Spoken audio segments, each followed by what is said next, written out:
Dan il-programm qed jittella bl-għajnuna ta' Exotic, Kalluż Garden Center, Ħsieb Stampat, Pane e Peccati u Pizza Hut.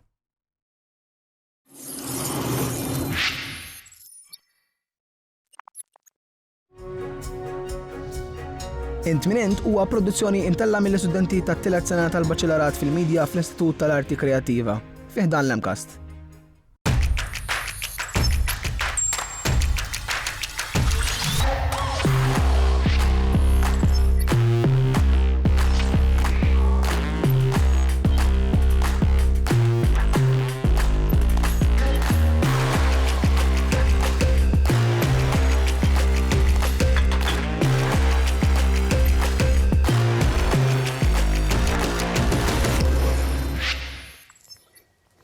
Sinjuri, semilkom nilqakom għal programm ieħor Int Min Int fejn is-suġġett tal-lum u wieħed li żgur mhux forsi tafu bih. Illum fil-fatt se nitkellmu dwar il-viralità online, jiġifieri meta xi ħaġa fuq il-midja soċjali nsejħula tmur viral.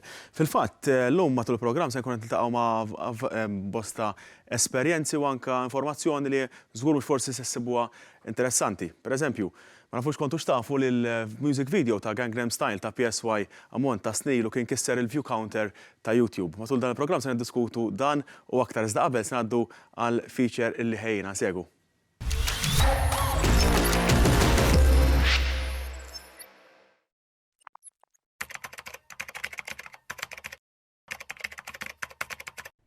Merħba! Fid-dinja tal-algoritmi virali, il-pjattaformi diġitali huma mimlijin bl-aħħar tendenzi li jiġbdu l-attenzjoni ta' miljuni madwar id-dinja. F'din l-era diġitali b'ritmu maġġel, l-algoritmi għandhom rwol kruċjali biex jiddeterminaw dak li jsir popolari u jagħmlu l-affarijiet ordinari straordinari millum għal għada. Immaġina dan, tiltaqa' ma' filmat umoristiku ta' qattus jisfen fuq il-midja soċjali.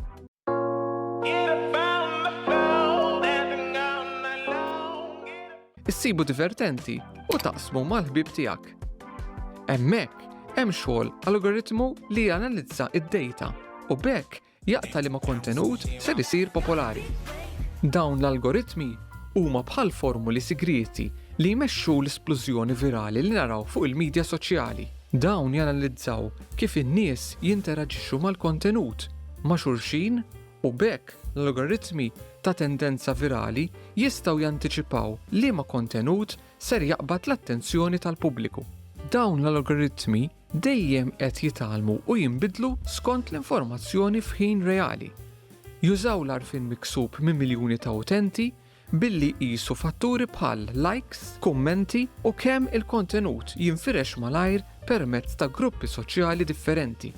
Billi jsib sinjali ta' popolarità, l-algoritmi jistgħu jagħmlu l-kontenut virali saħansitra aktar popolari.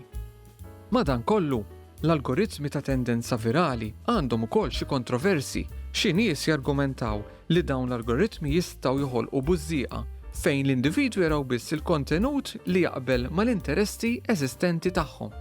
Il-kritiċi jinkwetaw ukoll dwar l-etika tal-algoritmi li jiddeċiedu liema kontenut jieħdu l-attenzjoni u dak li jiġi ignorat. Allura, id-darba li jmiss li tiltaqa' ma' filmati virali ftakar l-algoritmi moħbija li jkunu qed jaħdmu.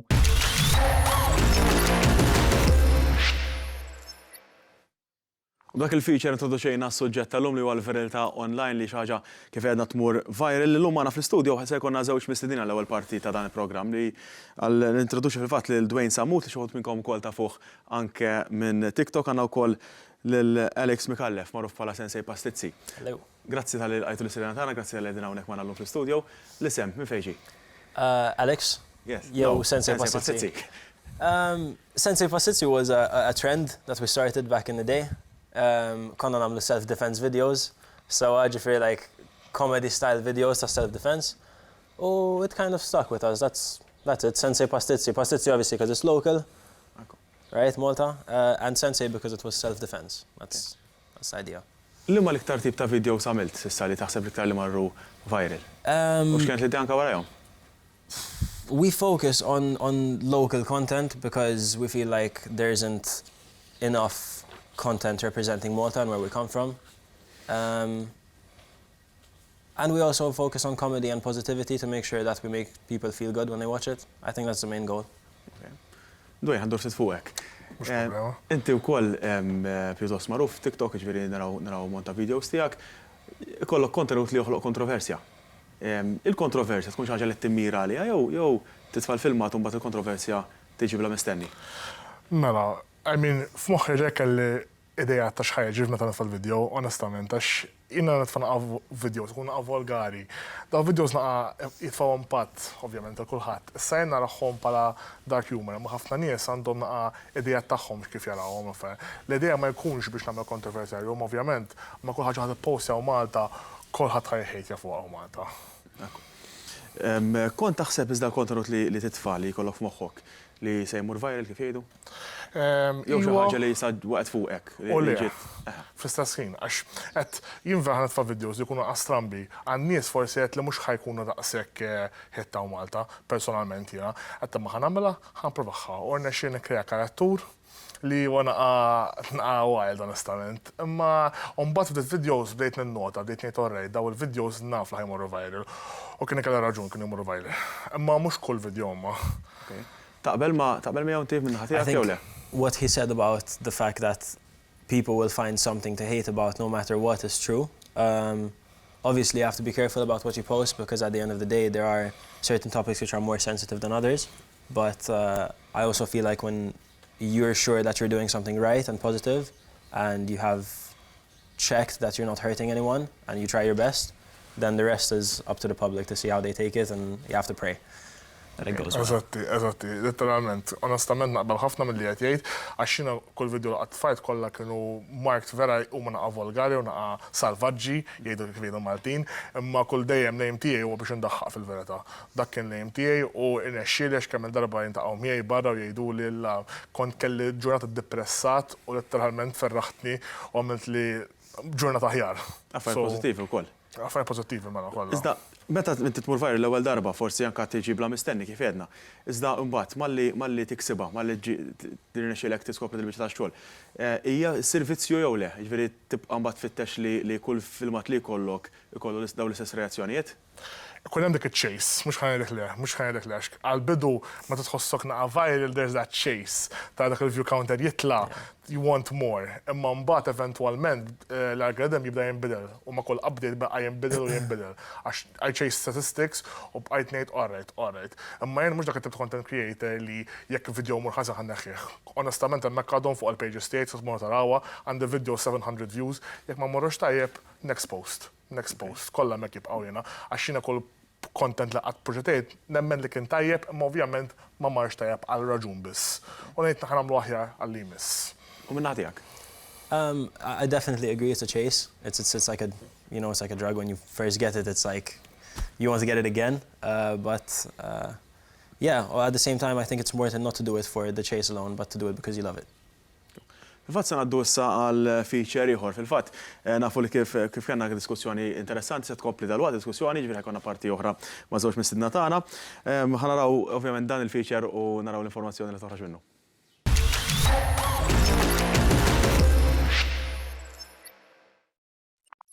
Look, we're featuring Indiana Jones. Ready? Hello, my friends. My name is Sensei Pastitsi.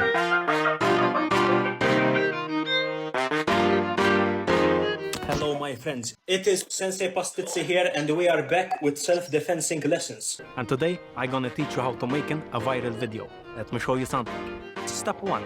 You need to find ħaġa waħda li tħobb tagħmilha ħafna. A topic, a suggest something. So then, you're like, I want to make more of it. And you stay committed. It-tieni ħaġa li hija ħafna importanti trid tagħmel editing bl-aġġel. You must make a fast editing to keep people's attention span interesting.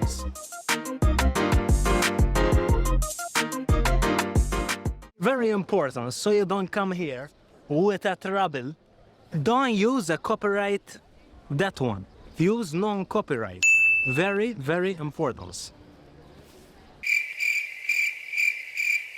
L-aħħar ħaġa important ħafna tkun dedicated u tkun konsistenti bil-content tiegħek. Trid tippostja ħafna u tħobb l-affarijiet li tippostja għax meta int tħobbhom, in-nies ukoll jħobbuhom. Ħafna nice, ħafna spice. Let me ask you something. If I'm making a video, how can I make it go viral? Please, something. Give me something. Trends, Trends. trends. Very important. You must follow trends. When there is something trending, you must do it as well. Because then people will say, wow, interesting.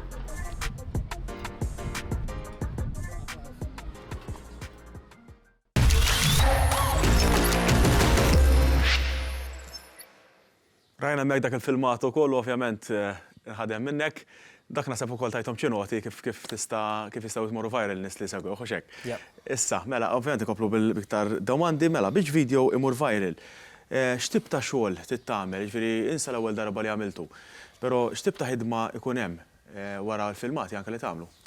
Onestament, hija big suggestion huwa luck. Luck huwa involut ħafna meta video mur viral. Imma jekk kellek idea tajba u taf li ħad tkun tajba, ovvjament jien biex nagħmel idea nifilmjaħħa onestament xi 20 darba qabel ma ngħid dat take tajjeb ħajkun daħan uża.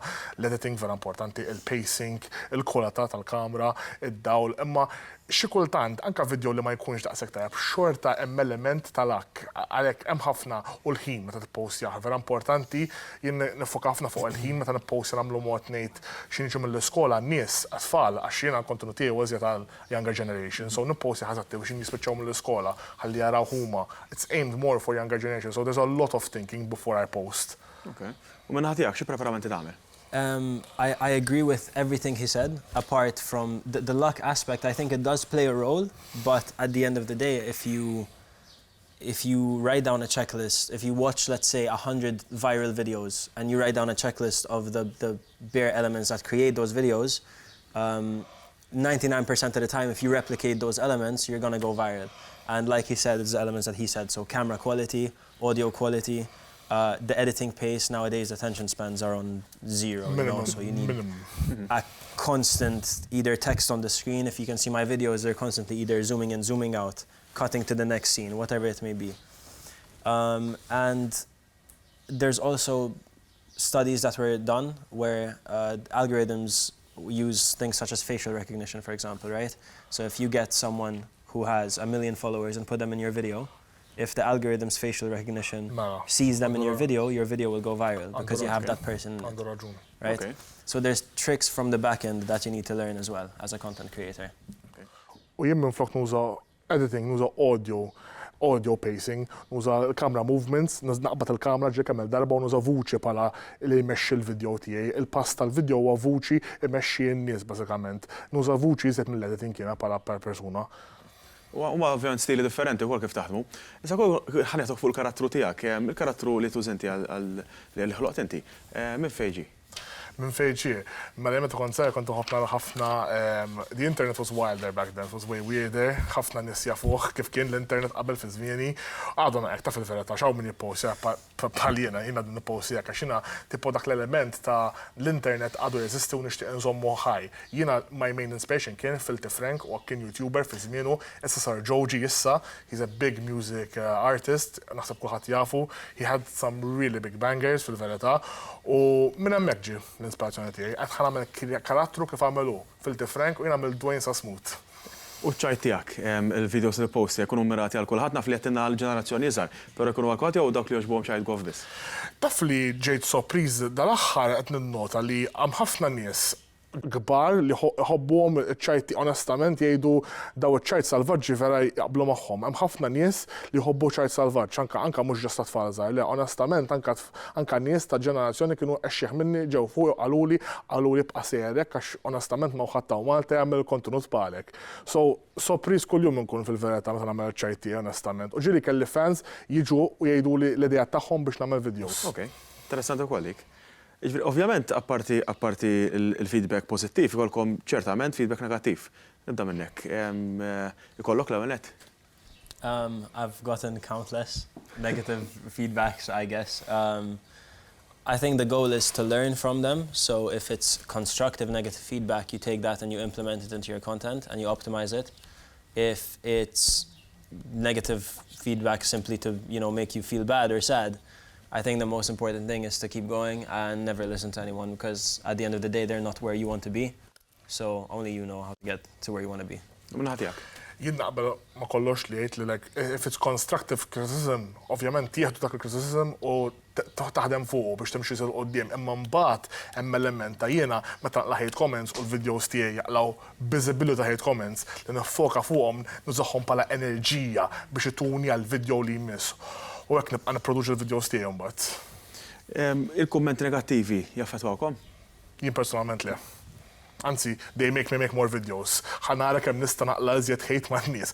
Għax nibda ngħid dawn in-nies qed joħduhom vera bis-serjetà l-videos tiegħi u nitsollu joke għandi literalment fil-bio li miktub li daw ċajt. Imma n-nies ma jaħdux dik is-sekonda biex jaqraw, ma jgħidux dak karattru anke kif jekk xi ħadd jintaqa' miegħi fil-verità, il-karattru tiegħi kompletament differenti. Imma in-nies ma jarawx dik il-barrier, ma jarawx social media, jaraw realtà u Malta social media, ma vera mhijiex onestament. It's just a mask. Okay. It's just a character li n-nies ma jarawx. U minn ħatijak? Keep it short and simple, no. They've never affected me. I was always someone to just do me. Qabel nagħlqu din is-segment malajr, domanda fil-qosor ħafna. Messaġġ minn ħatakom lil dawk li jixtiequ jsiru bħalkom. Ibqaħdem, honestament, like, it takes a lot of time, dedication. Jekk l-ewwel video ma ħadimx, ibqa' postja, qatt tieqaf, ibqa' postja, xi ħaġa ħa taħdem eventwalment. U bqara videos biex jinspirawk biex tagħmel content qudiem. Yeah. I think you need to find something you love doing, because that's the only thing that's going to keep you consistent. And never be afraid to dream as big as you want to dream. I don't think anyone can stop me, and I think you should have the same mindset. See something and just 100% go for it. Grazie ħafna Alex, grazie ħafna Dwayne tal-li kontu mara, dawk kienu żewġ personaġġi fuq il-medja soċjali li l-filmati tagħhom il-kontenut li tellaw dejjem ikun fost dak li imur viral. Issa se ngħaddu għal filmati ieħor. Fil-fatt dawn mhumiex kif anke qalu nnuma mhux l-unikat li ġew ġudikati u wara se jkollna wkoll nitkellmu ma' persuna oħra li se tkun tittina l-kommenti tagħha dwar dan is-suġġett. Fil-fatt fil-filmati li jmiss se naraw għalfejn il-viralità fil-fatt id-darba mhijiex xi ħaġa pożittiva. Insegwu.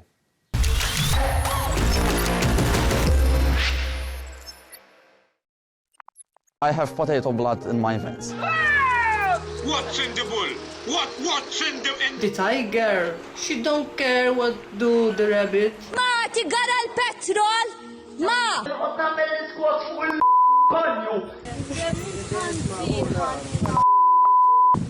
Hungry and fancying takeaway? Don't touch me! Filmat popolari wieħed ma tagħmilx karriera, fil-fatt tista' toqtol karriera jekk kull mint magħruf huwa li tagħmel ħaġa waħda. Id-dinja kollha trid biss dik il-ħaġa. Imma hemm nies li hekk jaħsbu, suċċess kbir wieħed u dak kollu li għandhom bżonn sabiex isiru famużi. Kienu żbaljati 30 sen ilu, huma żbaljati issa. Jekk int one hit wonder, mhux int li popolari imma huwa dak il-hit wieħed. Hemm xi nies miljuni ta' followers diġà jsegwhom u jaħsbu li dan se jdum għal dejjem. Iżda t-tieni album ta' kull kantant u kull programm televiżiv jibda jitlef il-klassifikazzjonijiet ma' żmien. Hekk kif jiġu affarijiet ġodda. L-internet jaħdem bl-istess mod. L-alf il-ġdid mhux bil-forsi jrid ikun aħjar, irid tkun biss eċitanti. In-nies jixtiequ kemm familjarità kif ukoll novità. Mela jekk qed tibda għandek tkun taf, is-suċċess jista' jieħu ġimgħa, jista' jieħu xahar, jista' jieħu seklu. Imma kull idea li tpoġġi hemmhekk hija tweddiba ta' damma.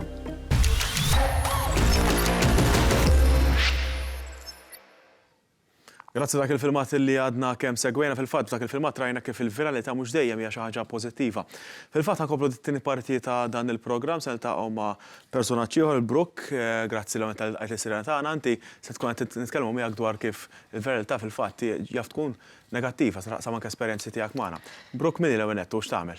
Mela Brooke hija studenta, għandha 23 sena. Tħobb tinspira n-nies bil-videos, ħafna body positivity, u apparti minn dak jiena naħdem bħala brand ambassador ukoll, u nħobb ħafna il-fotografija, nħobb ħafna l-annimali, il-karozzi huma għal-qalbi ħafna. U naħseb dik broken a nutshell. Kif ġetek l-idea li tibda il-pjattaforma fuq il-medja soċjali tiegħek? To be honest, konti li żmien twil, jiġifieri minn mindu kont żgħira nara l-videos online u ngħid nista' nitfa' wieħed jien nara fejn imur. U mbagħad minn hemm bdiet l-idea ta' alright ħanibda nitfa' more consecutively. U bdejt nitfa' u mbagħad qegħdin fejn qegħdin issa. U tirċiviet ta' kummenti negattivi? Nirċieva ħafna negatività, jiġifieri nirċievi negatività fuq għax ma nitkellimx bil-Malti f'ċertu videos, għax kif nidher, għax għamilt hekk u għax għamilt hekk. U to be honest, jiġifieri nofs il-comments tiegħi jekk mhux iktar minn nofs il-comments ikunu negattivi, sfortunatament. Kif tiddilja magħha dis-sitwazzjoni? Ma jaffettwawnix, għall-ewwel kienu jaffettwawni, kienu jaffettwawni ħafna, jiġifieri kont naħseb alright, ħanieqaf din hija ħaġa li ma nistax nagħmel, imma mbagħad iktar ma tkompli, iktar ma torihom li isma' m'intkomx qed taffettwawni, kummenti negattivi huma jiġu minn posta ejra għax fil-passat kont persuna li anki jien stess kont nitfa' kummenti negattivi sfortunatament. Sa iktar ma jgħaddi żmien iktar timmatura, iktar tinduna li jisma' dik in-negattività tikber minn posta ejra.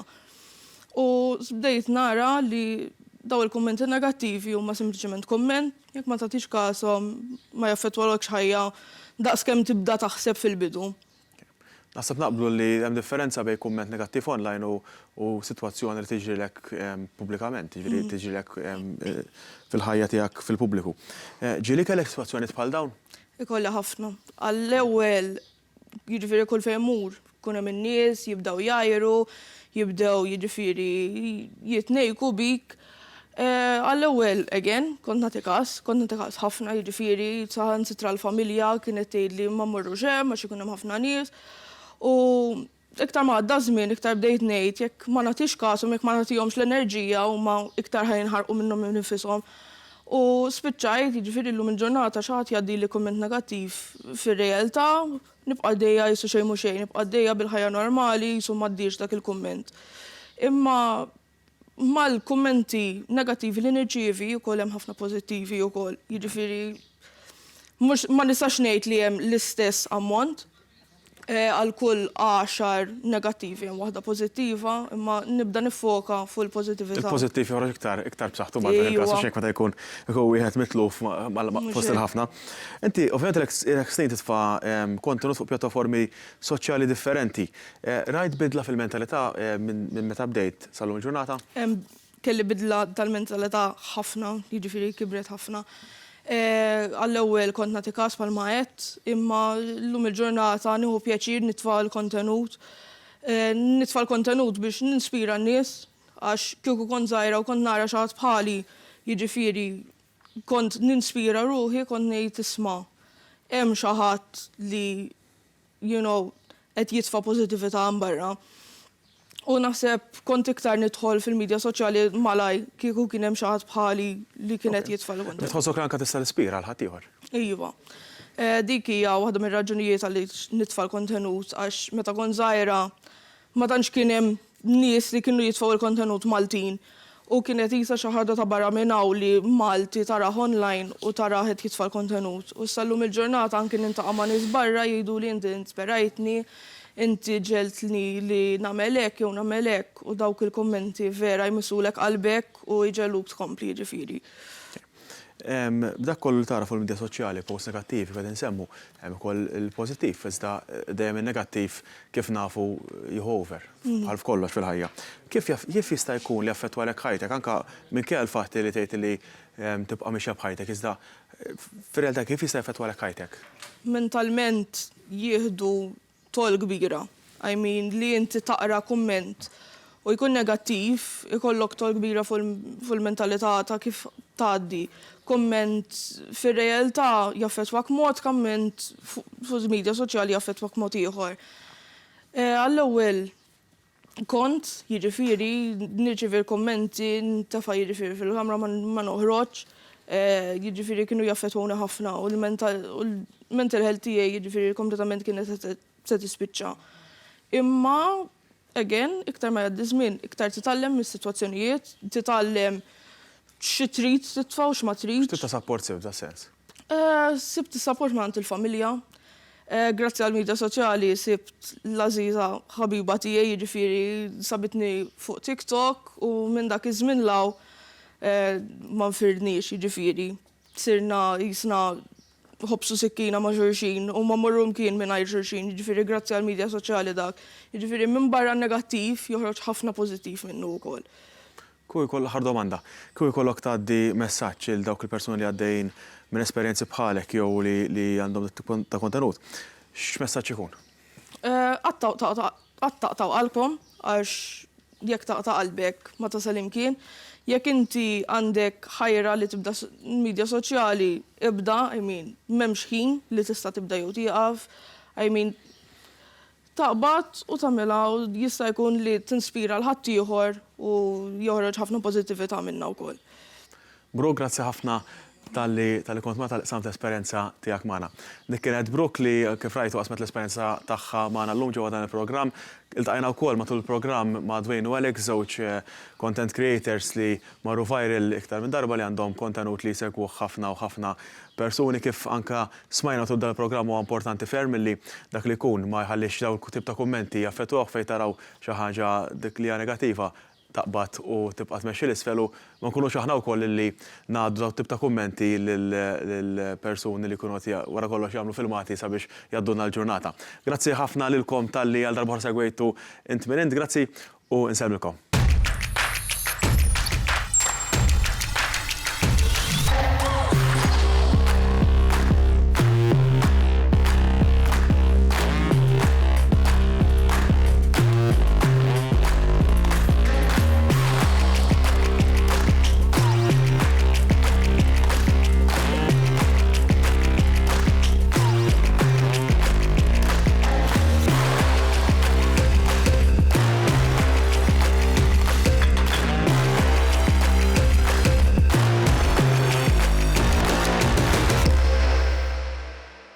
Grazzi lil Exotic u Kallus Garden Center għal-regali. Ħsib stampat għall-għajnuna fis-sett. Pane epekkati u pizza ħadd għall-ikel.